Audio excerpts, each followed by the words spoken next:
તો કેમ છો મિત્રો? તમારું સ્વાગત છે અમારી યુટ્યુબ ચેનલમાં અને અમારા એક નવા વિડીયો સાથે. તો આજે આપણે વાત કરીશું પશુપાલન સહાય યોજના વિશે.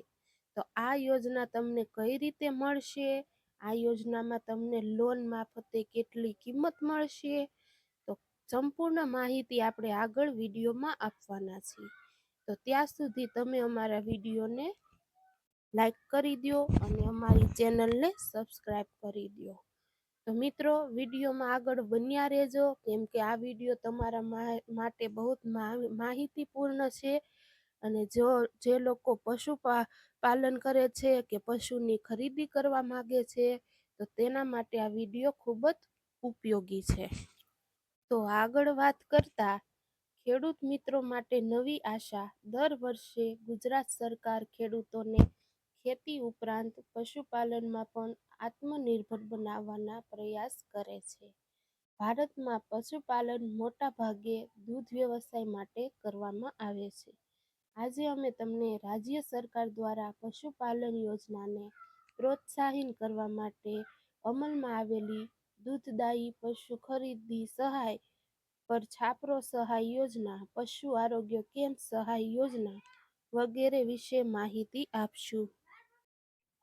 તો હવે આપણે વાત કરીશું પશુપાલનના માધ્યમથી વ્યવસાય કરવા માગે છે તેમને સરકારશ્રી તરફથી પશુ ખરીદી, પશુ છાપરો સહાય યોજના, પશુ આરોગ્ય કેમ્પ સહાય યોજના, પશુપાલન સ્વરોજગારી હેઠળ ડેરી ફાર્મ સ્થાપના માટે સહાય યોજના વગેરે માટે નાણાકીય સહાયતા પૂરી પાડવામાં આવશે. આ યોજના હેઠળ જો તમે ગીર અથવા કાંકરેજ ગાયનું પાલન કરવા ઈચ્છો છો તો તમે સારો લાભ ઉપાડી શકો છો. જોકે આ યોજના 12 દુધાળ પશુના ડેરી ફાર્મની સ્થાપના માટે અમલમાં આવી છે. તો આવો જાણીએ કે કેવી રીતે તમે આ યોજનાનો લાભ લઈ શકો છો. પશુપાલન સહાય યોજના 2025. ચાલો આ યોજના વિશે સરળ ભાષામાં સમજીએ. તો હવે આપણે સરળ ભાષામાં આ યોજના વિશે સંપૂર્ણ માહિતી આપશું. તો મિત્રો, તમારે આ યોજનાનો લાભ કઈ રીતે લેવો તે આપણે સરળ ભાષામાં તમને સમજાવશું, જેથી કરીને હર કોઈ આપણા મિત્રો આ યોજનાનો લાભ લઈ શકે. તો ચાલો આગળ જાણીએ. તો આગળ વાત કરતા પશુપાલન સહાય યોજના રાજ્ય સરકાર દ્વારા ચલાવવામાં આવતી એક વિધિવત યોજના છે, જે અંતર્ગત પશુપાલકોને દૂધદાયક પશુઓ ખરીદવા, છાપરા બનાવવા, પશુઓ માટે તબીબી સુવિધા અને અન્ય સહાય માટે નાણાકીય સહાય આપવામાં આવે છે.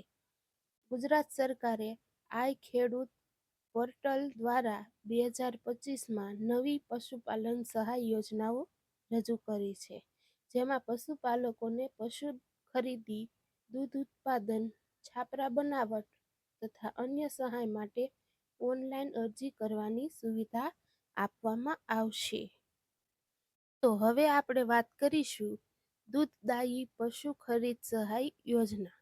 દૂધ ઉત્પાદન વધારવા માટે ગાય, ભેંસ જેવા દૂધદાયી પશુઓની ખરીદીમાં સહાય આપવા માટેની યોજના. પશુપાલક દૂધદાયી ગાય કે ભેંસ ખરીદી માટે લોન અથવા સબસિડી લઈ શકે છે. તો મિત્રો, આ સ્ટેપ સમજવા તમારે બહુ જરૂરી છે, જેથી કરીને તમે પણ આ યોજનાનો લાભ લઈ શકો અને એક સારી એવી લોન મેળવીને નવો વ્યવસાય શરૂ કરી શકો. તો હવે આપણે વાત કરીશું લોન મર્યાદા. 1,30,000 સુધી સરકાર તરફથી 95% સુધી સહાયિત દૂધદાયક પશુઓ, 2 થી 12 પશુ સુધી મંજૂરી મળતી હોય છે. તો હવે આપણે આની જરૂરી માહિતી સમજવાની છે, જે કે સમજવી બહુ જ જરૂરી છે. તો ચાલો સમજીએ. કેમ્પ યોજવા ઈચ્છુક સંસ્થાઓએ અગાઉથી અરજી કરવી પડે છે. પશુપાલક તરીકે તમે પણ મોબાઈલ મેસેજ અથવા ગ્રામ પંચાયત દ્વારા માહિતી મેળવી શકો છો. તો હવે આપણે વાત કરીશું બધા પુરાવાની. તો મિત્રો, આ પુરાવા તમારે સમજવા ખૂબ જ જરૂરી છે, જેથી કરીને તમારે આ લોન લેવામાં કોઈ ભૂલ ન થાય. તો આ પુરાવા આપણે તમને લખીને પણ બતાવીએ છીએ, જેથી કરીને તમને કદાચ કોઈ ભૂલ થતી હોય તો તમે જોઈને ડોક્યુમેન્ટ સબમિટ કરી શકો. તો પેલું છે આધાર કાર્ડ, બીજું છે જાતિ પ્રમાણપત્ર, ત્રીજું છે આવક પ્રમાણપત્ર, ચોથું છે માલિકીનો 7/12 ઉતારો અથવા જમીનની નકલ, પાંચમું છે પશુપાલન ઇતિહાસ જો હોય તો, અને છઠ્ઠું છે બેંક પાસબુક, અને સાતમું છે તમારો ફોટો.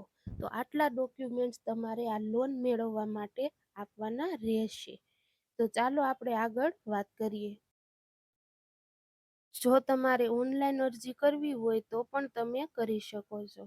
મદદ લાઈન, તાલુકા કૃષિ કચેરી અથવા નજીકના ખેડૂત સહાય કેન્દ્ર માં જઈને પણ મદદ લઈ શકાય છે, અથવા આઈ ખેડૂત પાટલની હેલ્પલાઇનનો પણ ઉપયોગ કરી શકો છો.